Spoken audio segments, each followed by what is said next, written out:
Nama saya Wan Zakaria, pengasas Bizara. Bizara bermula dengan satu misi yang jelas, membina ekosistem pendidikan yang berfokuskan potensi, maruah dan masa depan anak-anak istimewa. Setiap langkah yang diambil bukan sekadar perancangan, tetapi komitmen jangka panjang terhadap kualiti, kepercayaan dan impak yang bermakna.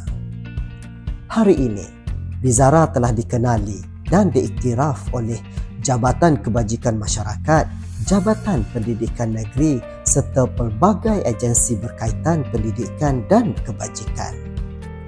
Pengiktirafan ini melangkaui sempadan negeri Kelantan, menjadikan Bizara sebagai antara institusi yang dirujuk dalam konteks pendidikan khas dan awal kanak-kanak. Kepercayaan ibu bapa merupakan nadi kekuatan Bizara.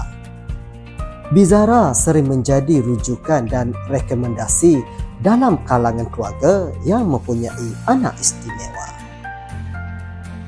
Keyakinan ini terhasil daripada pendekatan yang konsisten, persekitaran yang selamat dan sistem pendidikan yang menghormati keunikan setiap anak. Dalam memperkukuh pembangunan institusi, Bizara telah melebarkan jaringan kerjasama di seluruh Malaysia dan ke peringkat antarabangsa termasuk Jepun, Indonesia dan Thailand. Jaringan ini membolehkan perkongsian amalan terbaik, pertukaran perspektif serta penambahbaikan berterusan dalam pendidikan khas. Bizara juga menerima kunjungan hormat daripada pelbagai pihak berprestij termasuk Wakil Kementerian Pendidikan dan institusi berkaitan. Setiap kunjungan mencerminkan keyakinan terhadap hala tuju, pengurusan dan model pendidikan yang dilaksanakan oleh Bizara.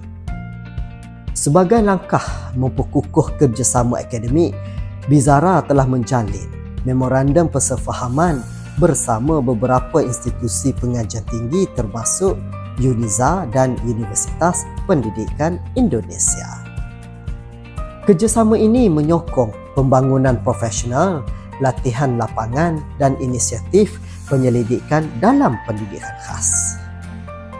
Atas pencapaian dan kepercayaan yang diberikan, Bizara telah dijadikan pusat dan tadika swasta contoh di negeri Kelantan. Pengiktirafan ini mengukuhkan peranan Bizara sebagai institusi rujukan dalam pelaksanaan pendidikan yang berkualiti dan inklusif. Bizara turut diberi penghormatan oleh KPTM Kota Baru untuk menyampaikan anugerah industri kepada graduan sempena Majlis Convocation. Satu pengiktirafan yang melambangkan hubungan strategi antara institusi pendidikan dan pembangunan bakat masa hadapan.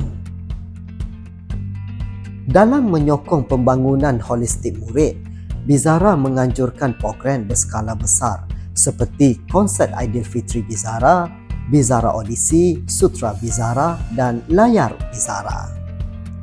Setiap program berjaya menarik sekitar 300 penonton, menjadi platform ekspresi keyakinan diri dan keterlibatan komuniti. Bizara juga aktif menyertai dan menghadiri pelbagai program di peringkat kebangsaan atas jemputan pelbagai pihak. Penyertaan ini memperluaskan jaringan, meningkatkan kesedaran serta memperkukuh peranan Bizara dalam lanskap pendidikan. Sebagai institusi yang berteraskan nilai, Bizara komited melaksanakan pelbagai program tanggungjawab sosial, menyantuni golongan yang memerlukan dan menyumbang kembali kepada masyarakat. Bizara akan terus bergerak ke hadapan dengan visi yang berfokus, pengurusan yang berintegriti dan komitmen terhadap pembangunan insan.